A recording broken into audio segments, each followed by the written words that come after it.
The Shadow of Otranto, the birth of Gothic literature in 1764. Horace Walpole's The Castle of Otranto, published in 1764, is regarded as the first fully fledged Gothic novel in the history of English literature. It was originally presented as a translation of a 16th-century Italian manuscript, an intentional disguise meant to avoid openly introducing a new literary genre. Readers were encouraged to approach the tale as if reading an ancient document, which in turn gave additional plausibility to the supernatural events within. After Walpole revealed himself as the true author, the work came to be understood as a new form that blended classical romance with modern realism, marking the starting point of Gothic fiction. The story is set in a fictional medieval Italy. Manfred, lord of the castle, hopes to preserve his family line by arranging a marriage between his son Conrad and Isabella. Yet on the day of the wedding, an enormous armored helmet suddenly falls into the castle courtyard and crushes Conrad to death. The inhabitants interpret this as an ominous sign and recall an ancient prophecy that the castle would one day return to its rightful bloodline.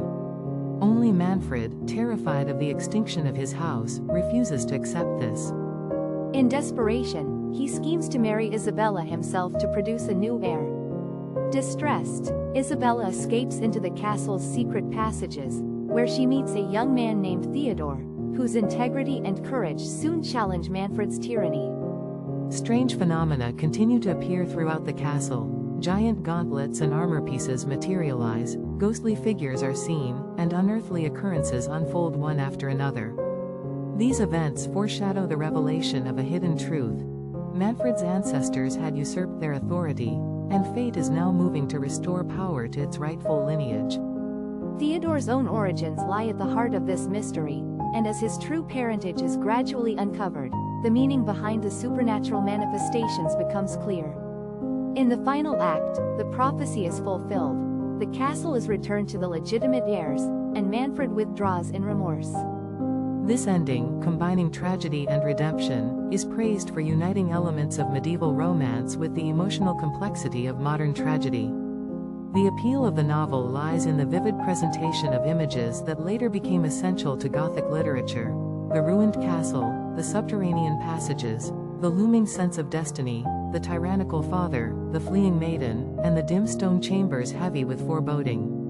Although its dramatic exaggerations may seem old-fashioned to contemporary readers, The Castle of Otranto was a daring experiment for its time and exerted a wide influence on later works of supernatural fiction, including Mary Shelley's Frankenstein and Bram Stoker's Dracula.